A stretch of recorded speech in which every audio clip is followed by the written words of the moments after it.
হাসপাতালের একজন nurse doctor ইউনূসকে একটি ফুলের তোড়া উপহার দিয়ে বললেন, আপনি বাংলাদেশের প্রধানমন্ত্রী, আমরা এটা জানতাম না। ডক্টর ইউনূস বললেন, আমি আপনার কাছ থেকেই মাত্র খবরটি জানলাম।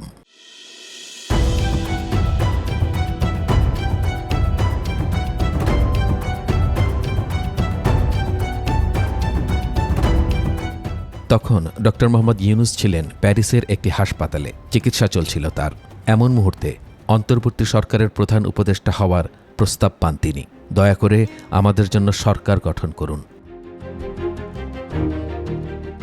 তিনি প্রস্তাব গ্রহণ না করে বলেছিলেন, আমি রাজনীতির কিছুই জানি না এবং এর সঙ্গে যুক্ত হতেও চাই না।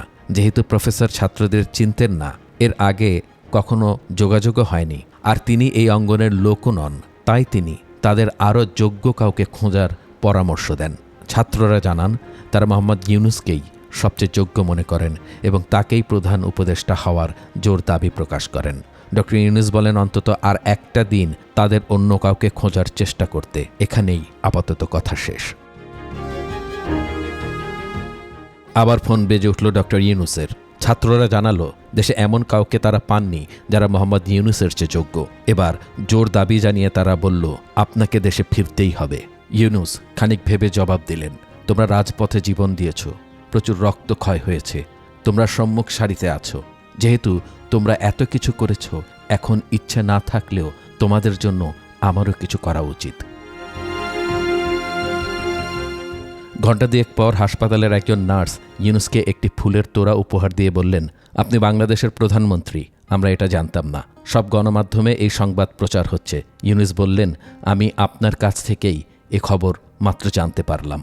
এরও কিছুক্ষণ পর বোর্ডের সদস্যসহ হাসপাতালের প্রধান ফুলের তোড়া দিয়ে নতুন প্রধানমন্ত্রীকে শুভেচ্ছা জানান। অধ্যাপক ইউনূস বলেন, ওরা আমাকে চাইছে, ভ্রমণের জন্য আপনি কি আমাকে প্রস্তুত করে দিতে পারেন? ডাক্তার বললেন, অবশ্যই, আপনি একজন প্রধানমন্ত্রী, আপনার কথা আমাদের মানতেই হবে।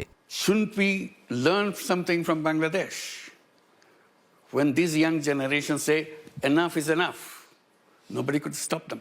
হাসপাতাল থেকে নিরাপদ যাত্রার জন্য সব ধরনের প্রস্তুতি সম্পন্ন করা হলো। এরপর সকালে ফরাসি সেনাবাহিনীর বড় একটি দল তাকে বিমানবন্দরে পৌঁছে দিয়ে আসে। দেশে তখন পুরো জাতি তাদের নতুন কর্ণধারের জন্য অধীর অপেক্ষা করছিল।